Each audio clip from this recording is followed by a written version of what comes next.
Okay, so just an updated video on the Mondial convertible here. As you can see, there is no steering wheel in front of me. The steering wheel's on the floor here, along with the plastic cover for the column.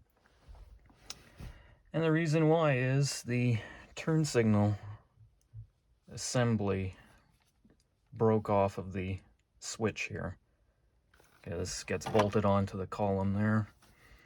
What had happened was, just before Christmas, the weather was still good, so I figured I'd take the car out for one last drive, and on the way home I stopped for gas and get out and pump the car full of gas, and then I get back in after paying.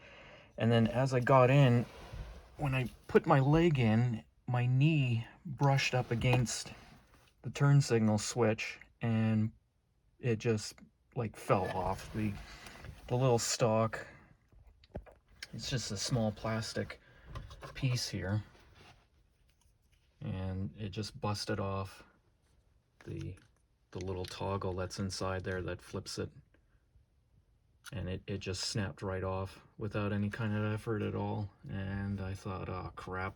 It was a good thing that the gas station was just like a block and a half away from home, so I didn't have any problems getting home with, without using the turn signal. But oh well, such is life. It's not the end of the world. But in any case, I was in the process of taking it out, and it's not too difficult.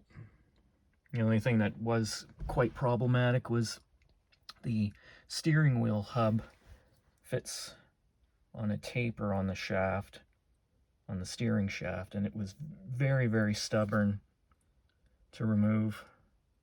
So I'll make sure once I put it back, I'll coat this shaft with some Never Seas to make it not so stuck on there for the future. Although I hope I don't have to take this thing apart again.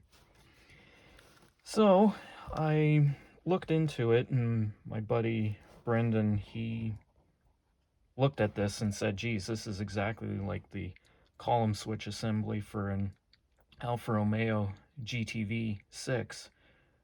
And yeah, he's kind of right. It does look very similar.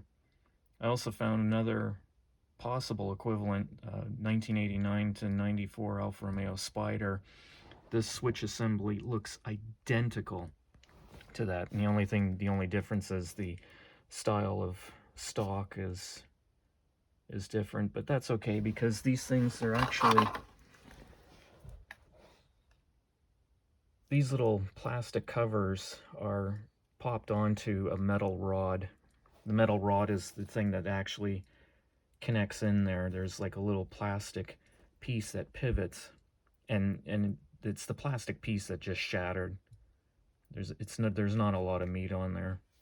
So hopefully, I contacted my buddy Bernie Ham, Bent Wrenches Auto Service. He's gonna look to see if he has a Spider switch assembly, and if it is the same, I can actually just repair it. I'll swap out the part and put this one on instead. But although I do have an actual Ferrari Mondial column switch assembly, I found a guy in Sweden, of all places, and an Alfa Romeo specialist, and he had some leftover Ferrari parts, and he had this assembly, and very reasonably priced too. So I bought it, and that's on its way.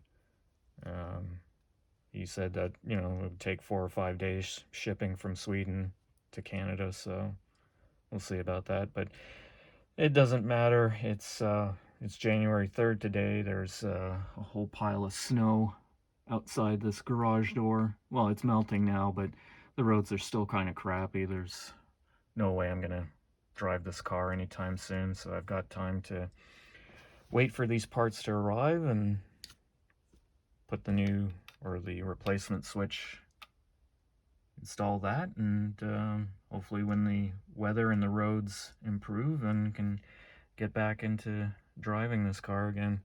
It's unfortunate. I wanted to rack up about 2,000 miles on the car before the end of 2021, but I almost got there.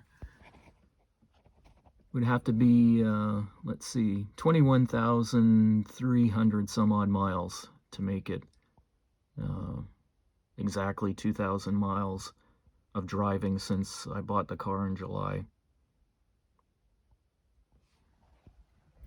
Oh well, the joys and trials and tribulations of classic Ferrari ownership.